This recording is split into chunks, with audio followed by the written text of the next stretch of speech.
రండి, మరి ప్రశస్తమైనటువంటి సమయంలోకి వచ్చి ఉన్నాము. ఈరోజు వాక్య సందేశాన్ని అందజేయడానికి మన మధ్యలో జయ పాస్టమ్ గారు ఉన్నారు. సమయాన్ని పాస్టమ్ గారికి అప్పగిద్దాము. జయ పాస్టమ్ గారు, వందనాలండి. 6:10 వరకు మీకు సమయం ఉంటుంది. వాక్య సందేశాన్ని అందజేయవలసిందిగా ప్రేమపూర్వక ఆహ్వానం. జాన్సన్, ప్రైజ్ దిలాడమ్మ. సరళ హెన్స్ గారు, ప్రైజ్ లాడు, వందనాలు. వందనాలండి. జయ పాస్టమ్ గారు, అన్మ్యూట్ చేసుకోండి. ప్రైజ్ లార్డ్ అమ్మగారు. ప్రైజ్ దిలాడండి. మన రక్షకుడైనటువంటి ప్రభు అయిన యేసుక్రీస్తు నామములో అందరికీ వందనాలండి. మరి సమయం ఇచ్చినటువంటి దైవదాసులకు నా వందనాలు తెలియజేస్తా ఉన్నాను. వాతావరణము అనుకూలత లేకపోయినప్పటికీ దేవుడు మనకు ఉదయకాలంలో చక్కగా మంచి అవకాశాన్ని మనకు దయచేశారు. కనుక చిన్న పల్లవి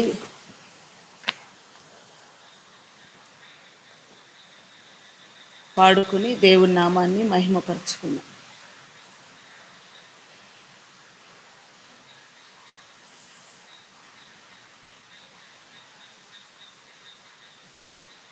స్తోత్రం, హల్లెలూయా, స్తోత్రం.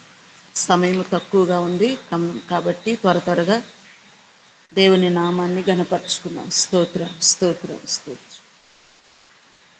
లెక్కించలేని స్తోత్రము దేవా, ఎల్లప్పుడు నే పాడెదన్. లెక్కించలేని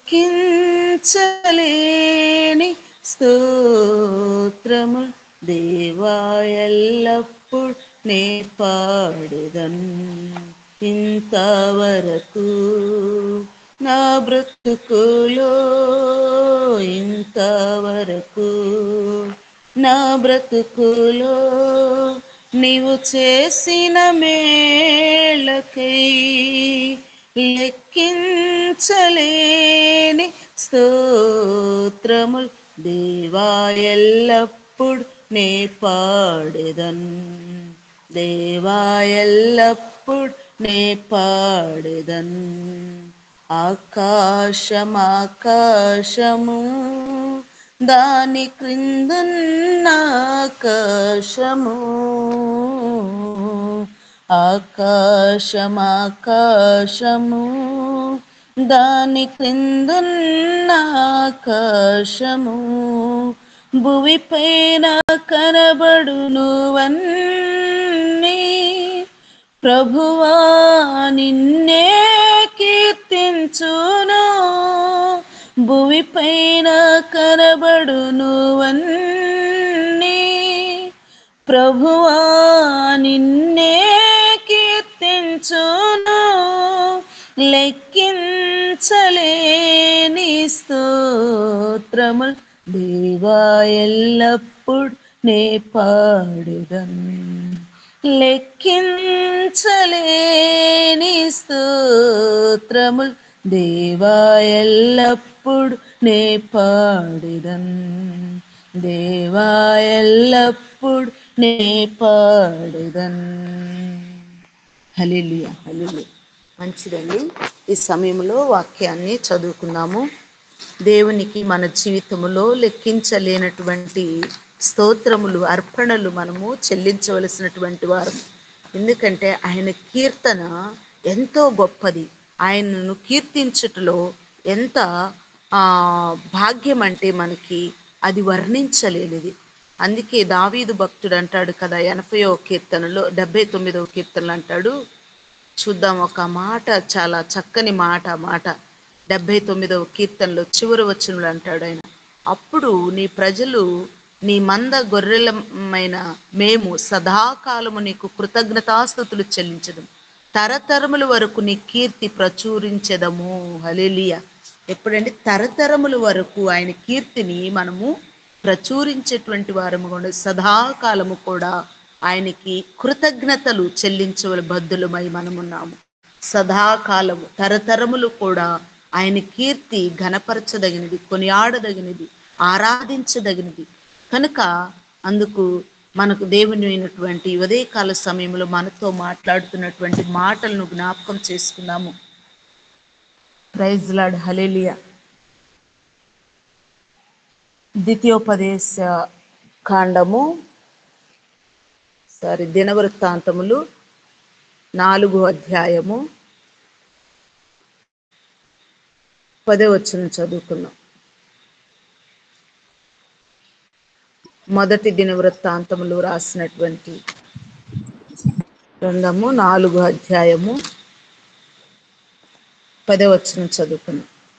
ఎబ్బేజు ఇశ్రాయేలు దేవుని గూర్చి మొరపెట్టి, నీవు నన్ను నిశ్చయముగా ఆశీర్వదించి నా సరిహద్దులను విశాలపరిచి నీ చేయి నా తోడుగా ఉండ దయచేసి నాకు కీడు రాకుండా దానిలో నుండి తప్పించము అని ప్రార్థింపగా దేవుడు అతని మనవి చేసిన దాన్ని అతనికి దయచేసెను. హల్లెలూయా. ఎబేజు వేదన పుత్రుడు అని అర్థం అన్నమాట. వేదన సమయములో ఈ తల్లి ఇతను కన్నదనమాట. ఈ వేదన పుత్రుడు ఏం చేస్తా ఉన్నాడంటే ప్రార్థన చేస్తా ఉన్నాడు.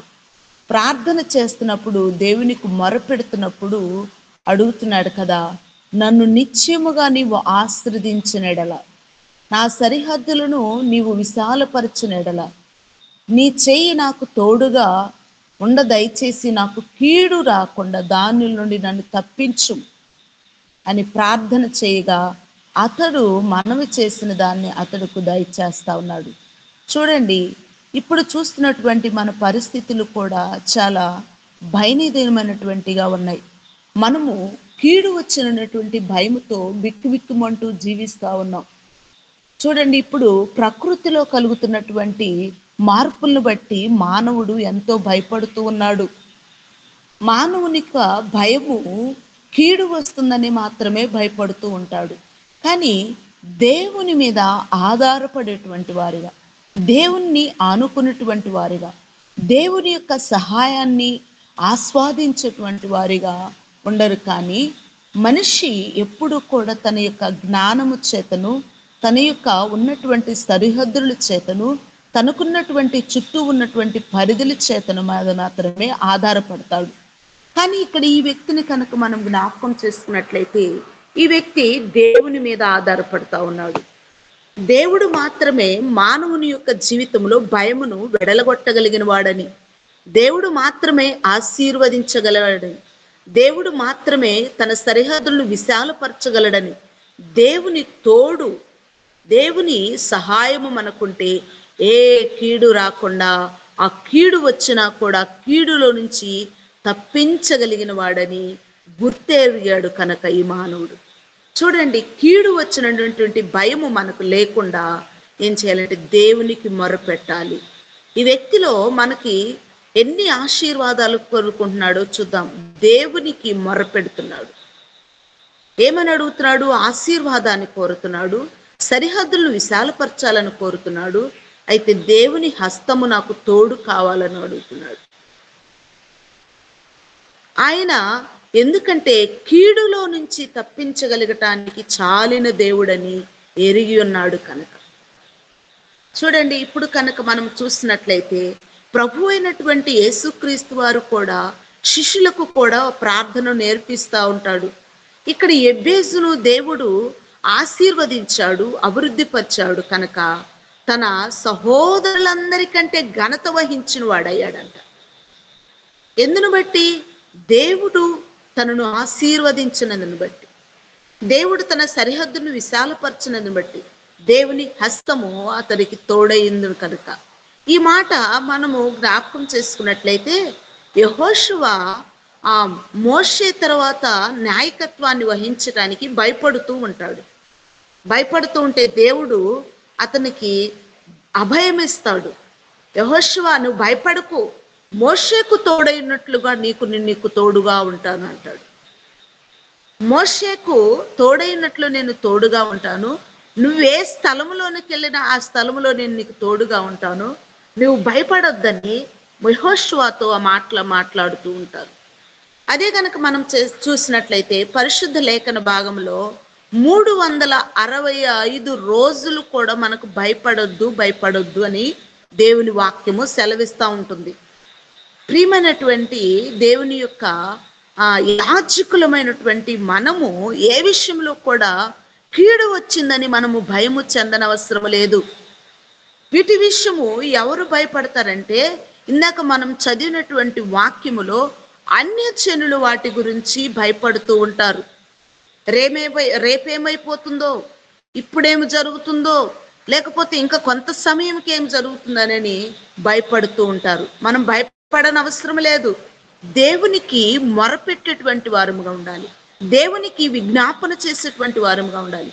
దేవునికి మనమని ఆయనకు ఆలకించే విధముగా ఆయన యొక్క పాదాల దగ్గర కూర్చుని విజ్ఞాపన చేసేటువంటి వారముగా ఉండాలి. ఎందుకు? కీడు వచ్చిందనేటువంటి భయము లేకుండా, ఈ దినము మనము కీడు వచ్చిందన్నటువంటి భయము లేకుండా మనము దేవుని యొద్ద నివాసం ఉండేటువంటి వారముగా ఉండాలి. ఎటు చూసినా కూడా మానవుడుకు కీడు తటస్థించదేమోనని ఏ యొక్క విషయంలో జ్ఞాపకం చేసుకున్నా కూడా మానవుడు ఉదయకాలం లేసిన దగ్గర నుంచి సాయంకాలము తను నిద్రలోనికి వెళ్ళేంత వరకు కూడా భయముతోనే బ్రతుకుతూ ఉన్నాడు. ఎందుకంటే ఎటు నుంచి ఏ కీడు సంభవిస్తుందో, ఎటు నుంచి ఏ అపాయము తలపెడుతుందో, ఎటు నుంచి ఏ యొక్క వార్త వినవలసి వస్తుందని చెప్పేసి మానవుడు భయపడుతూ ఉన్నాడు. బిక్కుమంటూ మానవుడు జీవించవలసినటువంటి పరిస్థితుల్లో మానవుడు నివాసము చేస్తున్నాడు భూమి మీద.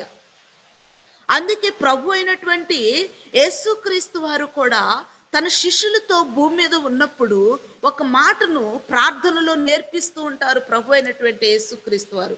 ఇక్కడ ఎబేజు ప్రార్థన చేశాడు దేవుని యొక్క ఆశీర్వాదముల కొరకును అభివృద్ధి కొరకును. ఎబేజు దేవుని హస్తం కొరకు ప్రార్థన చేశారు. ప్రభు అయినటువంటి యేసుక్రీస్తు వారు కూడా భూమి మీద ఆయన 3.5 సంవత్సరములు పరిచర్య చేస్తున్నటువంటి సమయంలో తన శిష్యులతో ఈ మాటను జ్ఞాపకం చేస్తూ ఉన్నారు. ఏమని మాట్లాడుతూ ఉన్నారంటే, ఏమని తన శిష్యులతో నేర్పిస్తూ ఉన్నారంటే, ప్రభు అయినటువంటి యేసుక్రీస్తు వారు 6వ అధ్యాయము 13వ వచనంలో చదువుకున్నాము. మత్తయి గారు రాసినటువంటి సువార్త 6వ అధ్యాయము 13వ వచనంలో చూద్దాము. ఈ మాటలు మనకు కనిపిస్తూ ఉంటాయి. ప్రభు అయినటువంటి యేసుక్రీస్తు వారు తన శిష్యులతో నేర్పిస్తున్నటువంటి మాటను మనం జ్ఞాపకం చేసుకుందాము. 6వ అధ్యాయము 13వ వచనంలో చూద్దాము ఈ మాటను. మమ్మను శోధనలోనికి తేక దుష్టుని నుంచి మమ్మల్ని తప్పించుము. చూడండి, మమ్మను శోధనలోనికి తేక దుష్టు నుంచి కీడు నుంచి తప్పించుము అని అర్థం. ఇక్కడ దుష్టుని యొక్క చేతిలో నుంచి మమ్మల్ని తప్పించు, శోధనలో నుంచి మమ్మల్ని తప్పించుము. ఇది ప్రభు అయినటువంటి యేసుక్రీస్తు వారు స్వయాన తన శిష్యులకు నేర్పిస్తున్నటువంటి ప్రార్థన. ఈనాడు మనుషులు ప్రార్థనకి సమయము కేటాయించటానికి మానవునికి సమయం దొరకటలా. ప్రార్థనలో దేవుడు మనకు విజయమునిస్తాడు, కీడు నుంచి తప్పిస్తాడు. ప్రార్థనలో మనకు ఆశీర్వాదం ఉండిద్ది.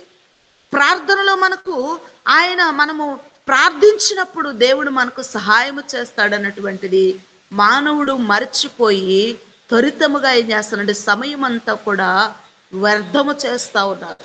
సమయం అంతా కూడా ఏం చేస్తాడంటే లోకములో ఉన్నటువంటి వాటి వైపు మానవుని హృదయము త్రిప్పి వేసుకుంటా ఉన్నారు. కీడు వచ్చినటువంటి భయము మాత్రము వేస్తుంది, కానీ ఆ యొక్క భయము నుంచి విడిపించగలిగినటువంటి దేవుడు ఉన్నాడని, ఆ యొక్క భయాక్రందమైనటువంటి స్థితుల నుంచి తప్పించటానికి చాలినటువంటి కాపాడగలిసినటువంటి ఇజ్రాయేలు యొక్క దేవుడు మనకు ఉన్నాడని మరచిపోయేటువంటి తరము ఏర్పడుతూ ఉంది. దేవుణ్ణి ఆశ్రయించవలసినటువంటి మానవుడు భూ సంబంధమైన వాటిని ఆశ్రయించేటువంటి పరిస్థితిలో ఆ సమయం అంతా కూడా వ్యర్థం చేస్తా ఉన్నాడు. చూడండి, దేవునిని మనము ఆశ్రయించినట్లయితే ఆయన హస్తము మనకు తోడుంటుంది. దేవుని గనక మనం ఆశ్రయించినట్లయితే ఆయన మనల్ని కీడు నుంచి తప్పిస్తాడు, అపాయము నుంచి తప్పిస్తాడు, శోధన నుంచి తప్పిస్తాడు. మన ఉన్నటువంటి సరిహద్దులలో మనకున్నటువంటి ప్రతి విధమైనటువంటి భయాందోళనమైనటువంటి జీవితాన్ని నుంచి మనల్ని తప్పించి మన సరిహద్దులను విశాలపరుస్తాడు.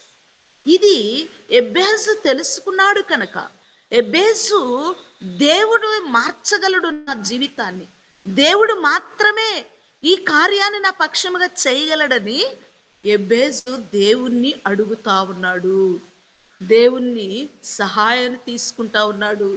చూడండి, మన పితరులు ఎవరు చూసినా కూడా ఏ పరిస్థితుల్లో కూడా దేవుని సహాయాన్ని తీసుకున్నవారే. దేవుని సహాయం తీసుకున్న వారు మాత్రమే మన కొరకు పరిశుద్ధ లేఖన భాగములో మన కొరకు ఈ గ్రంథపు చుట్టలో మన కొరకు రాసి ఉంచారు. ఏ ఒక్క వ్యక్తినైనా తీసుకోనండి, పరిశుద్ధ గ్రంథంలో ప్రతి ఒక్క వ్యక్తి కూడా దేవుని యొక్క కృపను, దయను, వాత్సల్యతను, కనికరమును, దేవుని యొక్క సహాయమును కోరుకున్నటువంటి వారు. దేవుని యొక్క సహాయము ఎవరైతే కోరుకుంటారో వారు కీడు నుంచి తప్పించబడతారు, శోధన నుంచి తప్పించబడతారు. ఎప్పుడు వారు ఎవరు తప్పించబడతారంటే, జ్ఞాని అయినటువంటి సొలొమోను సామెతల గ్రంథములో ఒక మాట రాస్తా ఉన్నారు, చూద్దాము. ఎంతో జ్ఞాని అయినటువంటి సొలొమోను గారు 1వ అధ్యాయము, సామెతల గ్రంథము 1వ అధ్యాయము 33వ వచనంలో మనం చూసినట్లయితే, ఎవరు సురక్షితముగా ఉంటారు, ఎవరు కీడు వచ్చినటువంటి భయం లేకుండా ఉంటారు అని అంటే 33వ వచనం చూద్దాం. నా ఉపదేశమును అంగీకరించువాడు సురక్షితముగా నివసించును, వాడు కీడు వచ్చిన భయం లేక నెమ్మదిగా ఉంటాడంట. ఎవరు? జ్ఞాని అయినటువంటి సొలొమోను ఈ మాటను మనకు జ్ఞాపకం చేస్తా ఉన్నారు. నా ఉపదేశమును అంగీకరించువాడు సురక్షితముగా నివసిస్తాడు, వాడు కీడు వచ్చిన భయం లేక నెమ్మదిగా ఉంటాడంటే. దేవుని యొక్క ఉపదేశమును ఎవరైతే అంగీకరిస్తారో, ఆయన యొక్క ఉపదేశమును ఎవరైతే లక్ష్యముంచుతారో, ఆయన యొక్క ఉపదేశమందు ఎవరైతే ఆశ కలిగి ఉంటారో, వారు కీడు వచ్చినటువంటి భయం లేకుండా సురక్షితముగా ఉంటారు, నెమ్మదిగా ఉంటారు. ఉపదేశమును అంగీకరించేటువంటి వారిగా మనం ఉండాలి.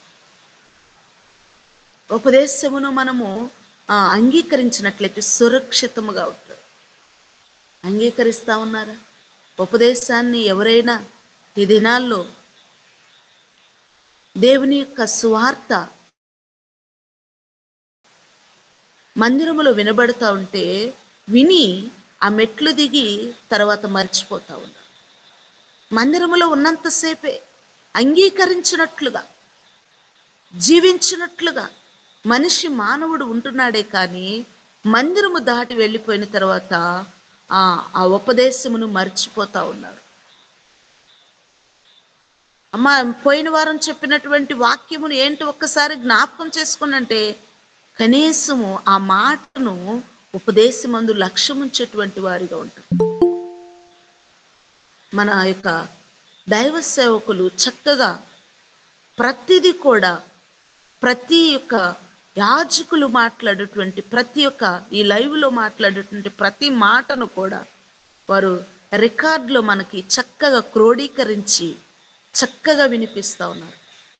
ఒకవేళ నేను సమయం కుదరక వినకపోయినా కూడా మరలా ఆ యొక్క రికార్డుని పెట్టుకుని వింటూ ఉంటాను. ఎందుకంటే జ్ఞాని అయినటువంటి బిడ్డలు, జ్ఞానము కలిగినటువంటి వారు ఉపదేశాన్ని మనము అంగీకరించాలి. వారి యొక్క ఉపదేశములో నుంచి మనకు శ్రేష్టమైనటువంటి మాటలను దేవుడు మనకి బోధిస్తూ ఉంటాడు, మాట్లాడుతూ ఉంటాడు. కనుక మనం ఆ మాటలను అంగీకరించినట్లయితే సురక్షితముగా ఉంటాము, నెమ్మదిగా ఉంటాము, కీడు వచ్చినది భయం లేక.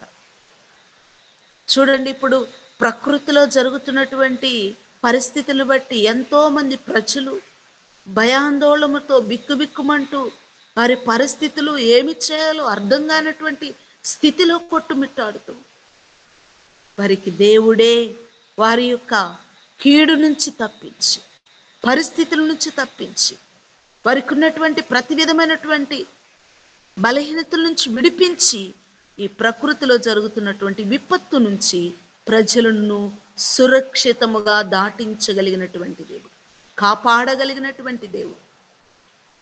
అందుకే ప్రభు అయినటువంటి యేసుక్రీస్తు వారు అంటారు, ఆయన యొక్క మాటలు తెలియపరుస్తుంటారు. మత్తయి సువార్త ప్రభు అయినటువంటి యేసుక్రీస్తు వారు అంటారు, దేవుని పిల్లలు ఎలాగా ఉండాలని చెప్పి ప్రభు అయినటువంటి యేసుక్రీస్తు వారు 11వ అధ్యాయము 29వ వచనంలో కనుక మనం చూసినట్లయితే, మత్తయి గారు రాసినటువంటి సువార్త 11వ అధ్యాయము 29వ వచనంలో అంటాడు కదా, నేను స్వాత్వీకుడును దీన మనసు గలవాడును కనుక మీ మీద నా కాడి ఎత్తుకొనుడి, నా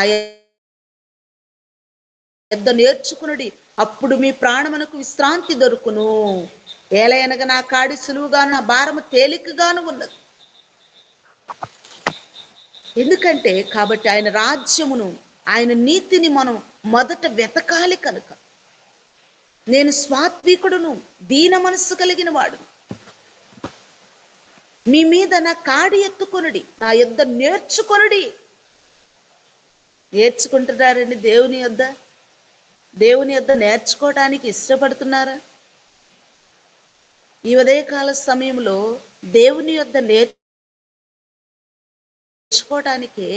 చక్కటి ఆలోచన కలిగి దైవ సేవకులు మన కొరకు వీటిని సిద్ధపరిచారు. నేర్చుకోవటానికి ఎప్పుడు కూడా మనము ఎంత స్థాయికి వెళ్ళినా, ఏ యొక్క గనులమైన మనము దేవుని దగ్గర ఇంకా నేర్చుకునేటువంటి వారిగానే ఉండాలి. దేవుడు అందుకే అన్నాడు, నేను స్వాత్వికుడును దీన మనస్సు గలవాడును. ఎందుకు ఆయన నేను స్వాత్వికుడునని చెప్పగలుగుతున్నాడంటే, నేను మహాప్రభావము కలిగినటువంటి గొప్ప దేవుడునై ఉండి కూడా, శ్రేష్ఠుడనై ఉండి కూడా, అన్ని నా యొక్క ఆధీనములో ఉండి కూడా నేను స్వాత్వికుడుగా దీన మనస్సు కలిగిన వాడుగా మీ మీద నా కాడి మోపాలని నేను ఇష్టపడుతా ఉన్నాను. నేను ఎంత ఘనుడనైనప్పటికీ, ఎంత నా దగ్గర అధికారము కలిగిన ఉన్నప్పటికీ నేను స్వాత్వికుడుగా మీ ఎదుట దీన మనస్సు కలిగిన వాడిగా నివాసము చేస్తున్నాను.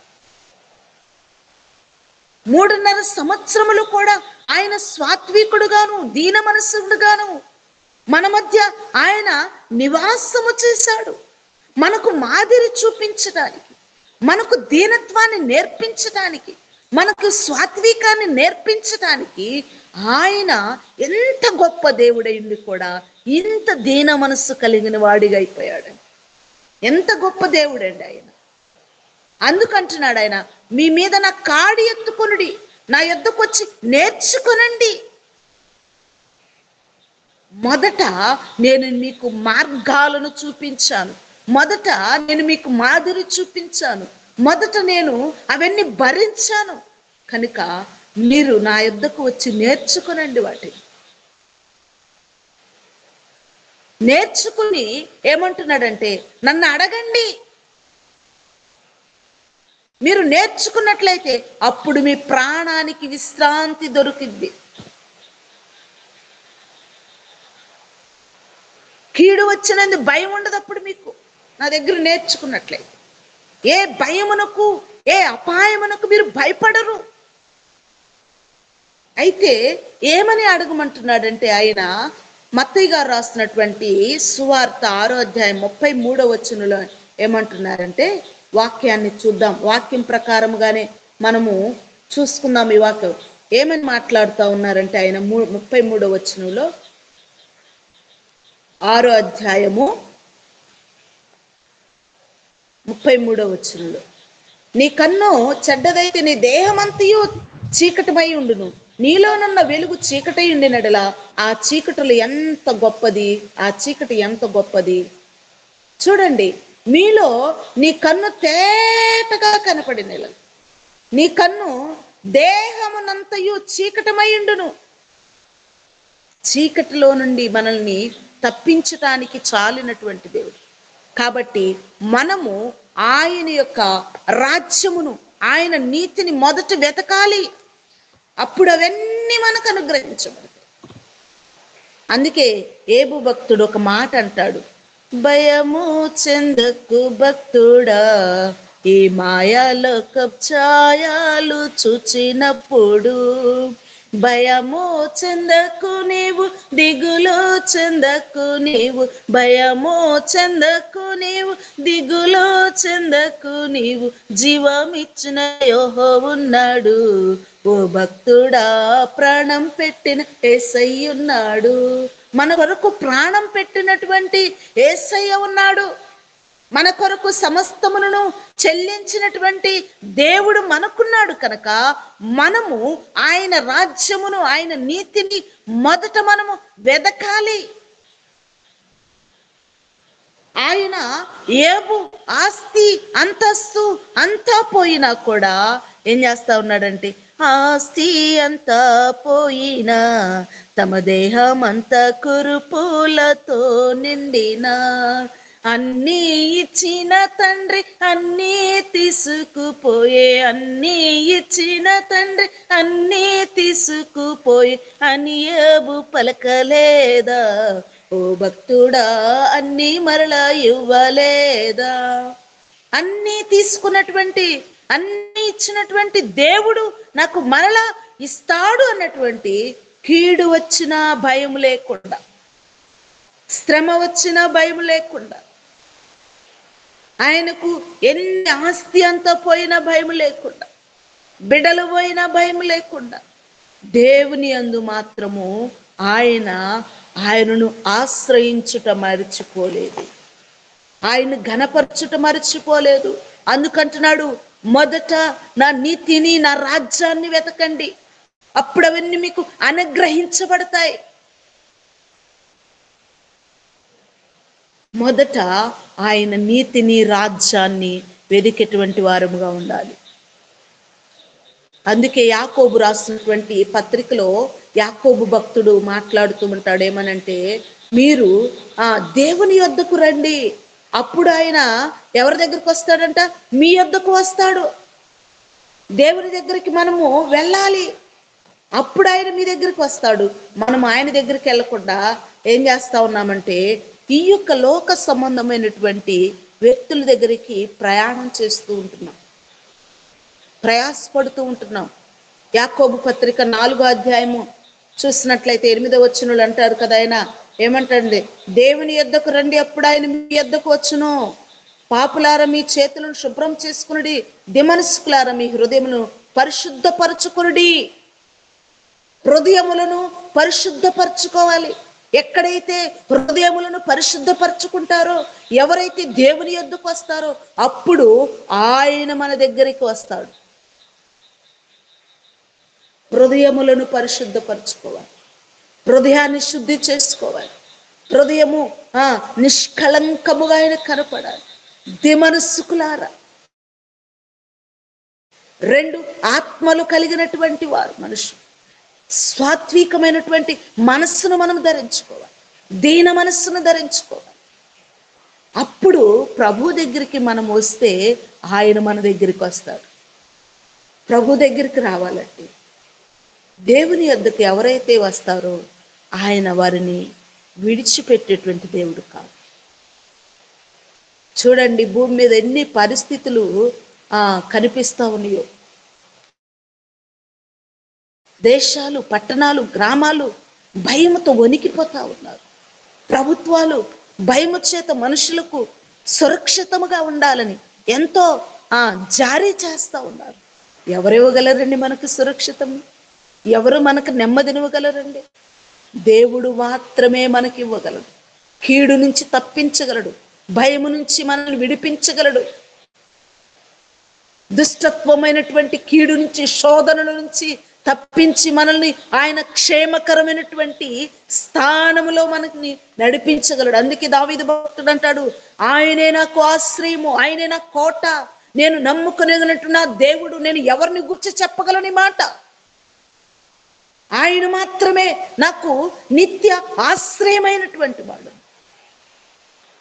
ఆయన మాత్రమే నాకు నిత్యము కూడా నన్ను నడిపించగలిగినటువంటిది. నిత్యము మన పరిస్థితిని ఎరిగినటువంటి దేవుడై ఉన్నాడు.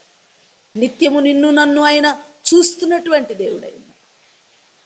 మన పరిస్థితి అంతా కూడా ఎరిగినటువంటి దేవుడు ఆయన. నీ స్థితిగతిని తెలిసినటువంటి దేవుడు. నువ్వే కీడులో, ఏ భయము చేత, ఏ యొక్క దిగులు చేత, ఏ అధైర్యము చేత, ఏ యొక్క సమస్య చేత కృంగబడి పట్టబడి నీ యొక్క స్థితిలో నువ్వు ఉన్నావు, ఆయన చూస్తా ఉన్నాడు. ఎబ్బేజును చూసినటువంటి దేవుడు నిన్ను చూస్తా ఉన్నాడు. ఎబ్బేజును ఆశీర్వదించిన దేవుడు నిన్ను ఆశీర్వదించటానికి ఆయన ఇష్టపడుతూ ఉన్నాడు. దావీదు భక్తుడు అంటాడు కదా, ఆయనేనైనా నా ఆశ్రయమై ఉన్నాడు, ఆయనే నన్ను నమ్ముకొనదగినటువంటి దేవుడై ఉన్నాడు. ఈ యొక్క భూమి మీద జరుగుతున్నటువంటి పరిస్థితిలో మనమును ఆయన్ను ఆశ్రయించాలి. ప్రతి మానవాళ్ళు కూడా ఆయన యొక్క దయను కోరుకోవాలి, ఆయన యొక్క కాపుదలను కోరుకోవాలి. ఎటు నుంచి ఏ కీడు వస్తుందో మానవుడికి తెలియక ఏం చేస్తా ఉన్నాడంటే భయముతో వణుకుతూ ఉన్నాడు. తనను తాను భద్రం చేసుకోవాలని ఆశపడతా ఉన్నాడు, కానీ హృదయములో మాత్రము భయం భయం భయం భయం. అందుకే యెహోషువ అంటాడు, ఎవరు సేవించినా సేవించకపోయినా మేము మాత్రము యెహోవానే సేవిస్తాము. ఎందును బట్టి అంటే ఆయన మమ్మల్ని సమస్త భయముల నుంచి విడిపించటానికి చాలిన దేవుడు, శత్రు సమూహము నుంచి మమ్మల్ని కాపాడగలిగినటువంటి దేవుడు, మనల్ని కాపాడగలిగినటువంటి దేవుడు, మనల్ని భద్రపరచగలిగినటువంటిది. ఏ యొక్క శ్రమ చేత, ఏ యొక్క కలిమి చేత, ఏ యొక్క అసంతృప్తి చేత, ఏ అసమాధానము చేత, ఏ కీడు చేత మత్తబడి ఉన్నావో, కృంగిపోతా ఉన్నావో, భయపడుతూ ఉన్నావో, ఈ ఉదయకాల సమయంలో దేవుడు నిన్ను ధైర్యపరుస్తా ఉన్నాడు. నా ఉపదేశమును అంగీకరించినట్లయితే నువ్వు సురక్షితంగా ఉంటావు. దేవుని యొక్క ఉపదేశమును మనము ఎంత చక్కగా వేకువని ఆస్వాదిస్తా ఉన్నాం, అంగీకరిస్తా ఉన్నాం. దేవుడు మనతో పాటు మన యొక్క సమస్త ఉన్నటువంటి ప్రజలకు నెమ్మదినివ్వాలని, సురక్షితమునివ్వాలని ఆశపడుతున్నామని దేవుడు మనకివ్వడా?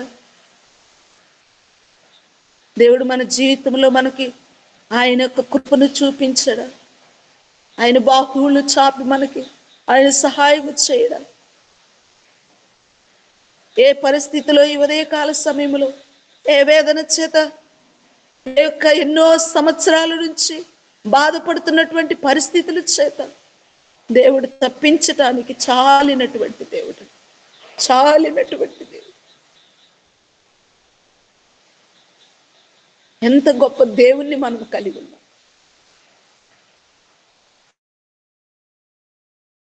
ఎంత గొప్ప దేవుణ్ణి మనం కలిగి ఉన్నాం. ఎవరిని ఆశ్రయించినా అది శూన్యమేనండి. యెహోవాను ఆశ్రయించుట ఎంత మేలు, ఎంతో ఎంతో మేలండి. ఇంతని లేదండి, ఎంతో. అది మనం ఊహకు అందదు. ఆయన ఆశ్రయించిన వారికి ఏ మేలు కొదువై ఉండదు. ఆయన ఆశ్రయించినట్లయితే మన జీవితంలో ఆయన శ్రేష్టత్వం అనేటి ఇవ్వాలని ఇష్టపడుతున్నాడు. మన పితరులకు ఆయన చేసినటువంటి మేలులు మన జీవితాల్లో చేయాలని ఇష్టపడుతున్నాడు. మన పితరులకు ఆయన చేసినటువంటి మేలులు, మన పితరులకు ఆయన చూపించినటువంటి కరుణా కటాక్షము, మన పితరులకు ఆయన తోడుండి నడిపించినటువంటి ఆ యొక్క కృపను, కరుణను, వాత్సల్యతను తోడుండి నడిపించాలని. ఎక్కడ పరిశుద్ధ గ్రంథములో మనం చదివినా కూడానండి ఆయన కృప కనికరములు ఆయన మన పితరుల పట్ల చూపిస్తూనే వచ్చాడు. కీడులో నుంచి తప్పించి వచ్చాడు, అపాయము నుంచి తప్పించాడు, వారికి ఉన్నటువంటి సమస్త భారము నుంచి తప్పించారు. నిత్యము ఆయన మనతో ఉండాలని, ఆయన యుగయుగాలు మనతో నివాసము చేయాలని, ఆయన పిల్లలను శ్రమ నుంచి, వేదన నుంచి, మరణకరమైనటువంటి రోగము నుంచి తప్పించి జీవాన్ని ఇచ్చాడు. మనల్ని జీవింప చేయాలని ఆయన మరణ వాసనను తీసివేసి జీవపు వాసనను మనకు ఆయన ఇచ్చాడు. మొదటి ఆదామైనటువంటి ఆదాము మనకి మరణమును తీసుకొచ్చి పెడితే, కడపటి ఆదామైనటువంటి ప్రభు అయిన యేసు క్రీస్తు మనకు జీవాన్ని తీసుకొచ్చాడు. ఇదే కదా మనకు కావలసినది, ఇదే కదా ప్రతి మానవుడికి అవసరమైనది. మరణపు వాసన తప్పించబడాలి, ఆ కీడు నుంచి మానవుడు బయటకు రావాలి. అంటే ప్రభు అయినటువంటి యేసుక్రీస్తు వారు మనకు జీవాన్ని ఇచ్చారు. జీవపు వాసన కలిగినటువంటి వారు మనము నిత్యము కూడా ఆయనను ఆరాధించేటువంటి వారుగా ఉంటాం. నిత్యము యుగ యుగాలు ఆయనతో కలిసి మనము జీవించాలనేది ఆయన ఆశ. అందుకే అంటున్నాడు ఆయన, మీరు కీడు వచ్చిన భయం లేకుండా సురక్షితముగా ఉండాలంటే నా ఉపదేశమును అంగీకరించండి అంట. ఉపదేశమును అంగీకరించాడు కనుక దావీదు అంటున్నాడు, ఆయనే నాకు ఆశ్రయం ఉన్నాడు, ఆయనే నాకు బండై ఉన్నాడు, ఆయనే నాకు కొండై ఉన్నాడు. నేను నమ్ముకొనదగినటువంటి ఎవరైనా ఉన్నారు అని అంటే ఆయన మాత్రమే, ఆయన మాత్రమే అంటున్నాడు. ఈ దినము నీవు నేను కూడా చెప్పగలిగినటువంటి మాట, నేను నమ్ముకొనదగిన దేవుడు ఎవరైనా ఉన్నారంటే ఆయనే ప్రభు అయినటువంటి యేసు క్రీస్తు. ఆయన మాత్రమే నా జీవితంలో చాలినటువంటి దేవుడు. ఈ రానున్నటువంటి భూమి మీద జరుగుతున్నటువంటి ప్రతి విధమైనటువంటి ఈ ప్రకృతిలో జరుగుతున్న ప్రతి శోధన నుంచి నన్ను తప్పించగలిగినటువంటి దేవుడు. అంతేకాదండి, యుగ యుగాలు నివాసము చేయటానికి నన్ను తప్పించి విడిపించి కాపాడి తన స్వరక్తం ఇచ్చి నన్ను విమోచించి నన్ను ఆయన యొక్క రాజ్యములో ప్రవేశించటానికి నాకు కృప చూపించినటువంటి దేవుడు అని చెప్పగలిగినటువంటి వారముగా ఉండాలి. ఇహలో సంబంధమైనటువంటి ఆశీర్వాదాల కొరకు కాదండి, మనము క్షయమైపోయే వాటి వైపు మనం చూడక అక్షయతను ధరించుకున్నటువంటి వారు, అక్షయతను పొందుకుని మనము నిరంతరమును కూడా కీడు వచ్చినటువంటి భయము లేకుండా నివాసము చేసేటువంటి వారంగా ఉన్నాం. కీడు వస్తుందని భయపడుతున్నావా అమ్మా? దిగులు చెందుతున్నావా ఈ ఉదయకాల సమయంలో? అయితే ఆయన యొక్క సహాయమును కోరుకు, భయపడొద్దు. యోబు భక్తుడు అదే తెలియపరుస్తా ఉన్నాడు మనకి. దావీదు అదే తెలియపరుస్తా ఉన్నాడు. యేసు ప్రభు వారు కూడా తన శిష్యులకు అదే నేర్పిస్తా ఉన్నారు. మన పితరులకు తోడు నడిచినటువంటి దేవుడు నీకును నాకును ఈ యొక్క ఉదయకాల సమయంలో మన జీవితంలో ఆయన తోడుండి ఏ యొక్క అపాయము మనకు రాకుండా భద్రపరిచి క్షేమమును కలుగు చేసి తన కృపా నిత్యము తోడించి నడిపించి అట్టి కృపా పరిశుద్ధాత్మ మనందరికీ తోడైన నడిపించాలని కోరుకుంటున్నాను. ఈ కొద్ది మాటలు మన వినికిడిలో దేవుడు దీవించునుగాక. ఆమేన్. సమయాన్ని దైవ సేవకులకు ఇస్తా ఉన్నాను. Praise lord. Hallelujah. Hallelujah. Amen. గత రాత్రి భీకరమైన తుఫాను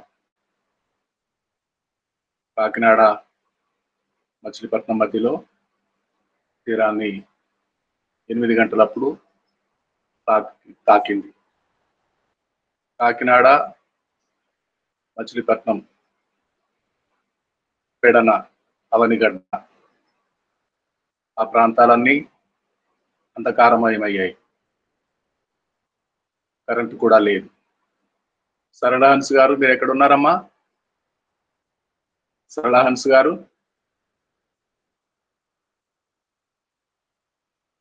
సిస్టర్ సరళహన్స్ గారు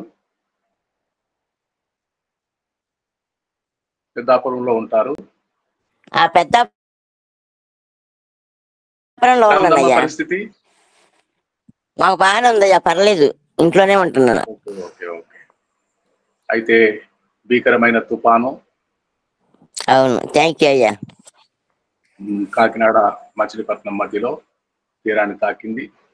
దాదాపు 4 గంటలు తీరాన్ని దాటడానికి ప్రచండమైన గాలులు గంటకు 110 కిలోమీటర్లు వేగంగా వీస్తూ ప్రకృతి అంతా తీర ప్రాంతాలన్నీ అరటాకుల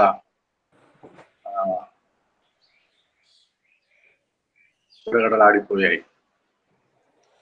విభత్సము ఈరోజు అనేక ప్రాంతాల్లో భారీ వర్షాలు కురుస్తాయి. అయినా దేవుని చల్లని దయ, మనము ఈ విధంగా ఉన్నామంటే సరళహంస గారు అయ్యా ఈ విధంగా ఉన్నారంటే దేవుని మహాకృప. అవునండి, థ్యాంక్ యూ సార్. ప్రార్థన చేయండి. దేవునికి స్తోత్రం. అయితే ఈ రోజంతా వర్షాలు కురుస్తాయి. ప్రకృతి శాంతించింది, గండము దాటిపోయింది. అనేక దినములుగా, గత 3-4 దినములుగా భయపెట్టిన తుఫాను దాటిపోయింది. మనందరము సురక్షితంగా ఉన్నాం. అనేక మంది నిరాశ్రయులయ్యారు, రీహాబిలిటేషన్ సెంటర్స్ లో తలదాచుకున్నారు. బలవంతంగా తరలించబడ్డారు. దేవుని మహాకృపను బట్టి అందరినీ దేవుడు కాపాడాడు. ఉపదేశము నా కుమారుడా, ఉపదేశమును కైకొనుము, నా ఉపదేశమును.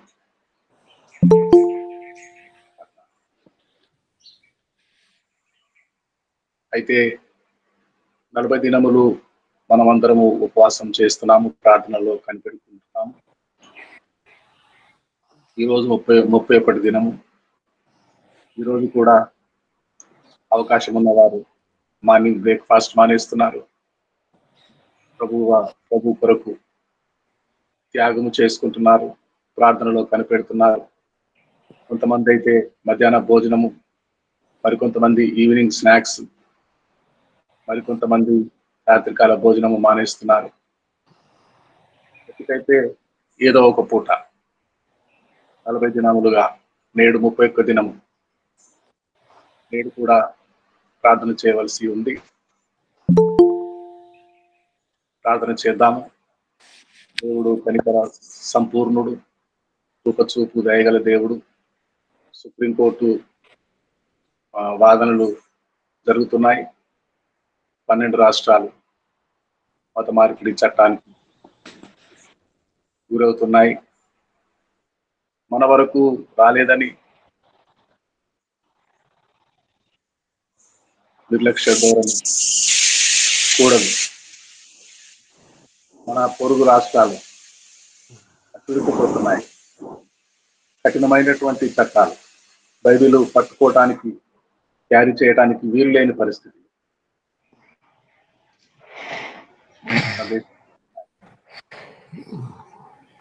మనము సురక్షితంగా ఉన్నామంటే దేవుని మహాకృప. ఒకవైపు పట్టణాలు, రాష్ట్రాలు సువార్త ద్వారములు మూసివేసుకుంటున్నారు. మనము ప్రార్థన చేయవలసి వారమై ఉన్నాము. ప్రార్థన చేద్దాము. అన్నా జోనమ్మ గారు ఒక మాట ప్రార్థన చేస్తారా? అన్నా జోనమ్మ గారు. చేస్తాను పాస్టర్ గారు.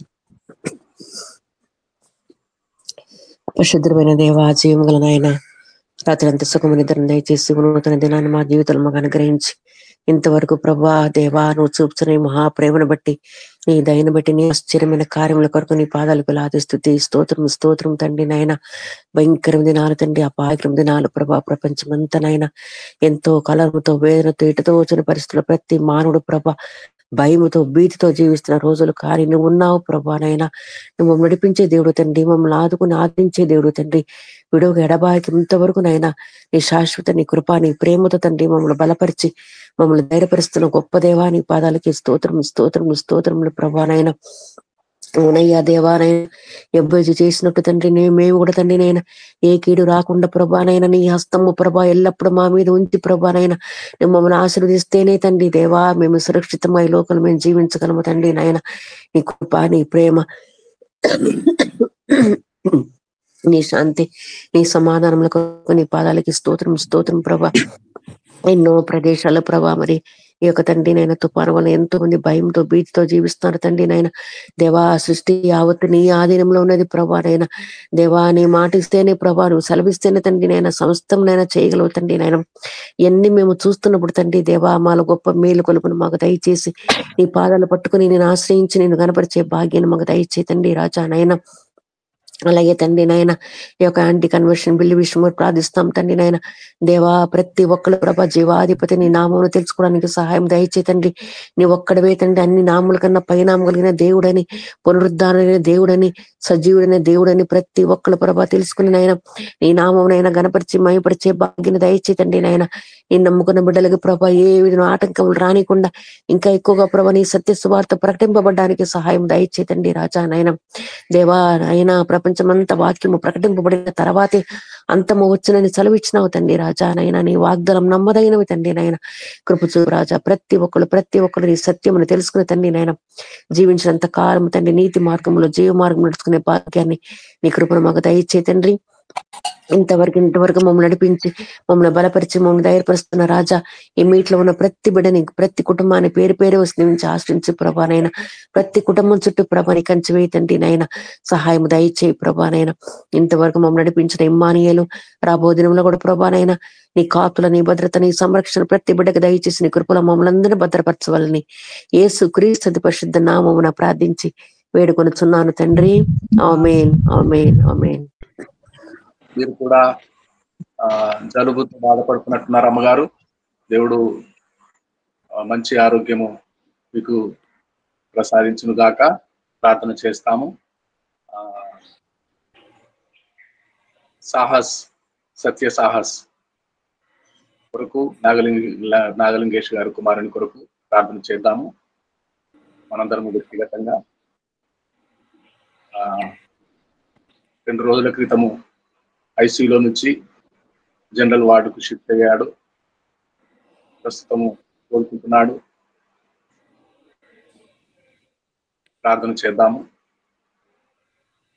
ప్రభు నేర్పిన ప్రార్థన చెప్పుకుందామండి.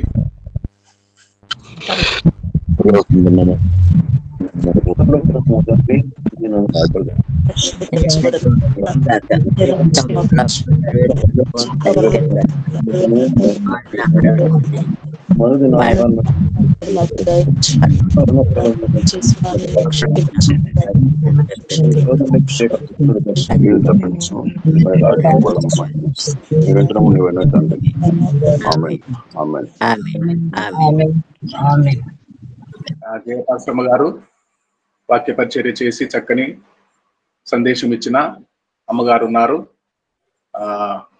ఆశీర్వాదం విడుదల చేస్తారు. జయమ్మ. ప్రైజ్ లార్డ్ గారు.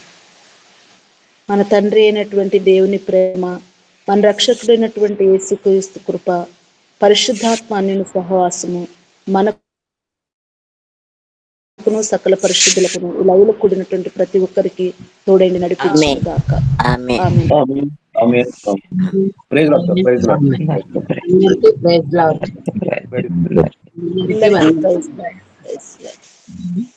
ఆల్ మై డియర్ ఫ్రెండ్స్, ఉండండి. ముగించుకుంటున్నాము. ప్రవేశిస్తున్నాము.